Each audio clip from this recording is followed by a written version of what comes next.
Congratulations, you've landed a client. Amazing. But now here comes the awkward bit, the bit you always dread, onboarding.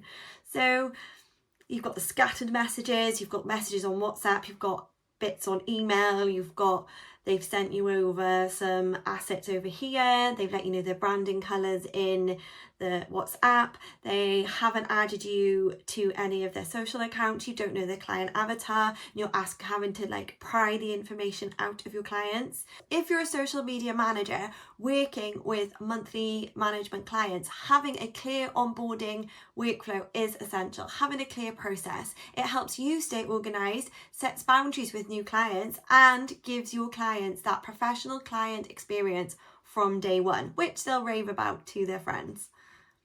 I'm Betsan, a system strategist and certified Dubsado specialist, and here on my channel I help social media managers streamline their client journey using smart systems that save time without sacrificing that personal touch.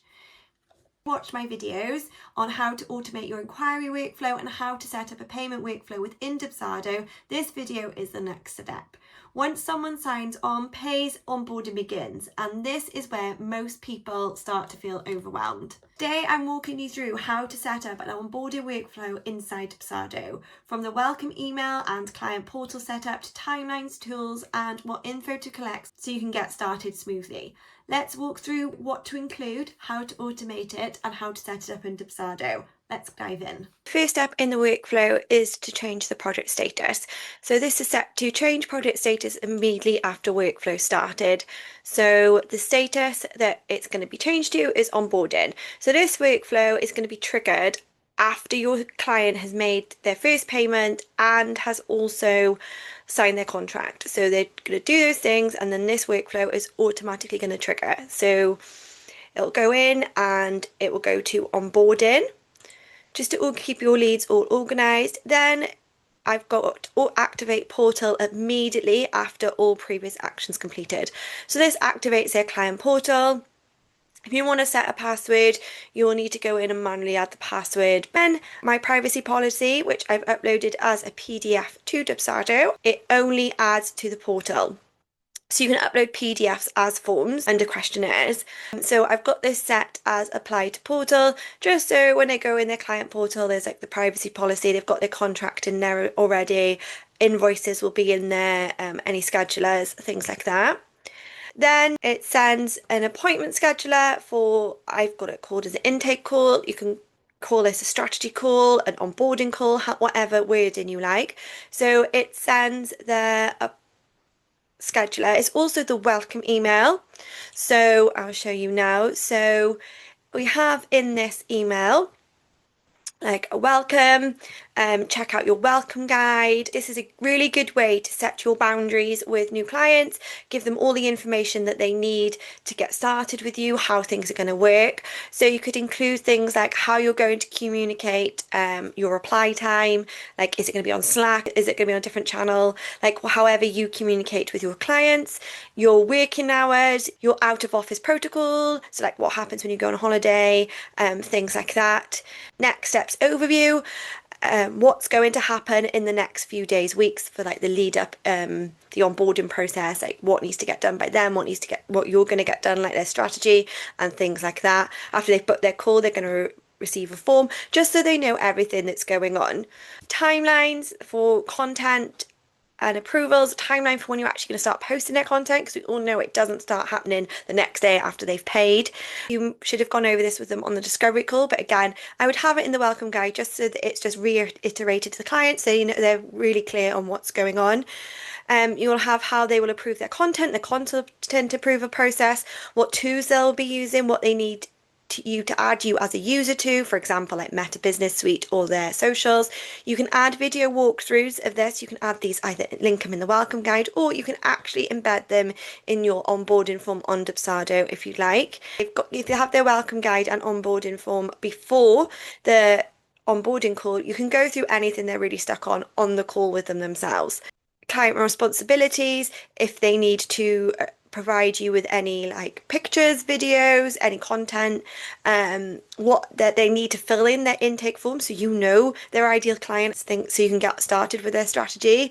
I also like to include like a little checklist for them so they know exactly what they need to do, exactly what they need to get done for you to get started, what they need to do before the strategy call, that the fact they need to book the strategy call is also a good thing to add in there.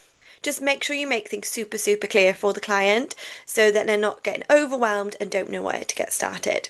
Also having here to book their call and their details for their client portal.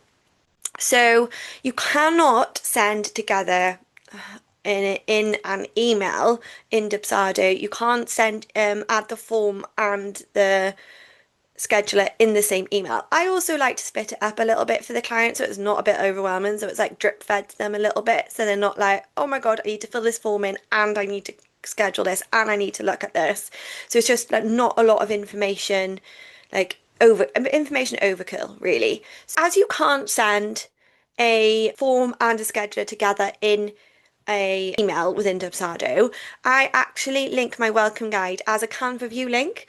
So you could do it as a PDF link on your Google Drive or something else. I prefer a Canva view link because if you want to edit it and like say your office hours change or some of your policy change and you want to go in and you want to change it, you can just add it in the Canva template and it's already updated. You don't have to upload to Google Drive or anywhere else and add a new link into this email. You can just update as you go and it's all in there. So yeah, this button here is a Canva view link. After the scheduler goes out, Dubsado creates a to-do just to remind me of what needs to get done. So just to remind you of what little manual steps you need to do. You can automate some of this with Zapier, like I have a Zap that when a client signs a contract in Dubsado, it then creates a Google Drive folder and sends this to me. So I've got here, so onboarding for job title for monthly management, add shared Google Drive folder to client portal and onboarding email. So I add this link to the onboarding email and I also add it to the portal. So I can show you how this is done at the end of this video. Prepare client dashboard in ClickUp. This could be Notion, Trello, whatever you use to work with your clients, and create a recurring invoice so that monthly payment goes out to the client each month.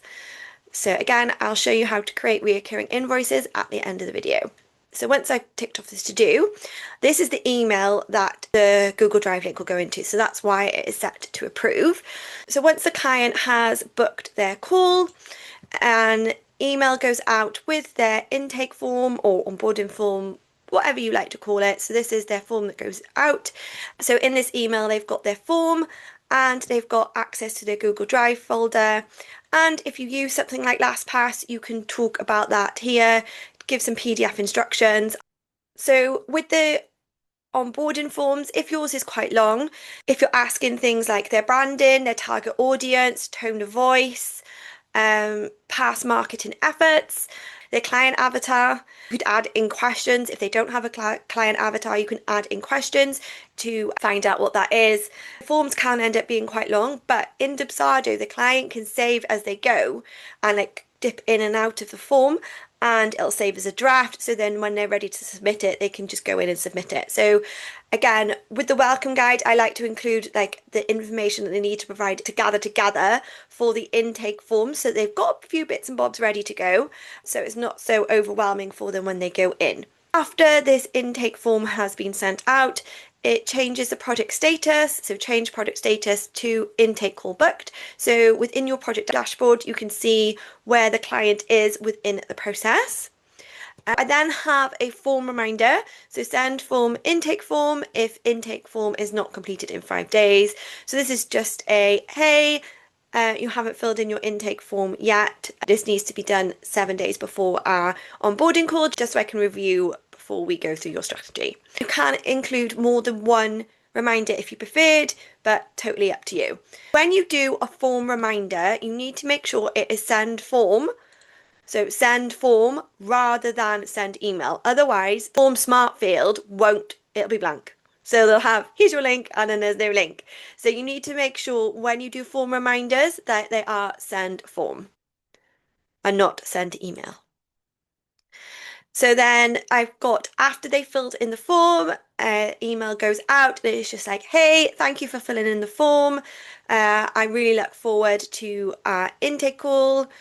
If you've got anything that they need to do, you can remind them about, oh, you'll be invited to your Slack channel and your ClickUp dashboard or Notion dashboard after the call. Just let them know the next steps. Always let your clients know the next steps. You can't say it too many times because they're busy people. They probably forget what's been said half the time anyway. Just keep reminding them of the next steps after they've done something. Just like, thanks for filling in that form. Your hard work is done type thing. I can't wait to talk to you on our strategy call or our intake call, whatever you call it. Then after the call is completed, I've got this email set as approve. This is after the appointment has ended, so you can go in there and you can add in a summary of the call, what you spoke about, any points that you think are important. You can let them know timeline again, so now I'm going to be working on your strategy for the next week, and then I'll start creating content, or whatever your timeline is. Again, you could even remind them of the approvals process. Then again, here's your access to your Notion dashboard or your ClickUp dashboard. You can also add in a video walkthrough of how they can get onto these dashboards or whatever portal you use. And then, here's your Slack channel or whatever way you communicate. And then after this, everything is completed, the project status changes to monthly management clients or retainer clients. So within your dashboard, they are then moved out of onboarding or intake call booked into whatever the service is that they're doing. Now I'm going to show you what to do with all the actions on that to do that's within the onboarding. So we're going to click on the client that we're going to do the onboarding tasks that we need to do for. First, we need to add the Google Drive link into their email. So you go onto the email, so it's where the intake form sends out, click edit, go down, click on the button that you've got the link, click edit link, and then you can just copy and paste your link into the onto the button. Remember to click update, then click apply. Now we also would like to add this to the client portal, just as again, easy access in case I can't find the email. We go on to forms. Then if you click on the add new form bar at the top here, scroll down to the bottom and you'll have create one-time contract, create one-time link, create one-time questionnaire, things like that. So click on create one-time link. Then we add in the title of the link and copy and paste the URL in, then click add. Now this adds the link to the thing, click apply portal, and then it's just there, it's sitting in their portal in case they need it. Now we need to create their reoccurring invoice. So we'll go into invoices on their project, go to reoccurring invoices, click add. Then you go in, you can add in their packages. So you click on this packages drop down over here, and then you click on whatever package they've chosen. Then I would make sure that this is autopay is on under the settings, or we could click override and click required. Make sure it's 1 month and that it starts on the date that you wish it to start on. So I normally go off the date they paid their first payment.